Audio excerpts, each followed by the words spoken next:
Millions of people in the country are suffering from hunger. That's right, in our country. And today, 9-time Grammy Award-winning singer Sheryl Crow is trying to help those in need. She's teamed up with One A Day Women's and Feeding America, and she's going to be in Union Square collecting food for the hungry. Sheryl Crow, nice to have you here. Thank you. I think it's great that you're lending your support to the food banks in our area and across the country. Yeah, it's amazing to me that nearly 49 million people in this country, what I consider to be the richest country in the world and probably one of the finest educated countries in the world, that we have this problem of real food insecurity, people not knowing where their next meal is going to come through, if they're going to have 3 meals a day.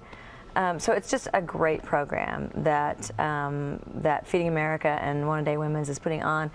Starting in September, it's Hunger Action Month, so we're going to be at Union Square today and want people to come down and bring non-perishables, and go to nutritionmission.com and find out how they can be involved in their communities as well. Can they meet you today if they come down with the perishable? I guess they can. Yeah, okay, good. There you go. This is good. I got a can of baked beans and I'm going to meet Sheryl Crow. I got some candy corn. But you can't meet me unless you bring a non-perishable. But I guess the issue is that you want to raise awareness. It's not simply about bringing a can of food today. It's about making sure year-round our eyes are open to people in our own country who need this lifeline. Yeah, and it's not talked about enough. And I think there is an embarrassment factor, and we're watching the economy and what's happening with it, and people are really suffering. I've worked with Feeding America for 3 years, and I've taken my kids to the food bank, and we do serve, and it's good for them to actually understand that it's not a given that everyone eats 3 meals a day. And I feel like when people invest, even just bringing a can of something non-perishable, that it starts the ball in motion, and it creates awareness, and people have a greater tendency to be involved throughout the year and to notice it more, and just to be invested on a day-to-day basis in this, in the world of hunger. Well, I think it's wonderful that you're behind this organization, and hopefully everybody will come down. We'll put the information on our website. Yeah, and nutritionmission.com. It's just go and find out how you can be involved, how you can help the process. Do you mind if we ask you about how you're feeling? Because I know you've been talking about this benign tumor in your annoying brain tumor that I have. I'm great. You've been through everything, great. just about. I'm feeling great. It's nothing to worry about. It's benign. Many people have them, particularly women my age, and don't even know they have them. I just happen to have a little sensation that made me at least go and find out if something was going on. What was that sensation? Well, just I had a little tingling actually up here. Most doctors will say if you have a meningioma, you wouldn't have any sensation at all. I just happen to be, I guess, hypersensitive to what goes on in my body, and a little bit of forgetfulness, which has nothing to do with it at all. It happens that, I have 2 kids under the age of 5, so that'll I get do enough it. sleep, yeah.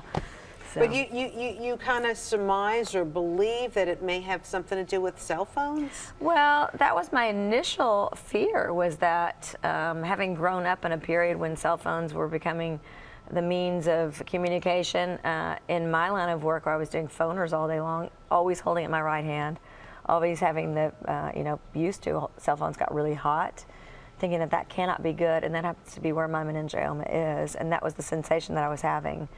I've had conversations with many doctors. No one can actually definitively say that that this is what might be causing meningiomas or any other sort of brain cancers. To me, it's an interesting topic, and certainly one that we are attached to our gadgets. Everybody wonders, there's no studies that prove that, but everybody's wondering about that. I want to switch gears a little bit. So many awards. You've toured all over the world. A woman can't have enough. A woman can't, right? Awards are diamonds, right? With 2 kids now. Yeah. I would imagine that throws life into a loop. Yeah. How does that affect your songwriting, your ability to get out there and travel the globe to perform, to support an album? How's your life changed? Well, I think your life always informs your art. I would say that I am less in my, I can't say I'm less in my career. I love my career. I'm not as consumed by it as I used to be. I'm really much more of a mom.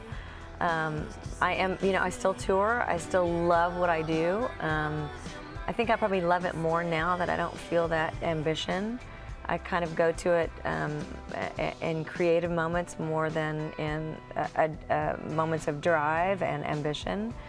You know, the first thing I wake up in the morning thinking about are my kids. The first thing I see, the last thing at night that I think of. Every decision is based on their well-being, and in some ways it's really enhanced my art because there's not that sense of urgency or panic about my art. It's much more from the standpoint of love, and you know, it's something that I do. So you're racing on the stage because you love to perform, and you're racing off to see your kids.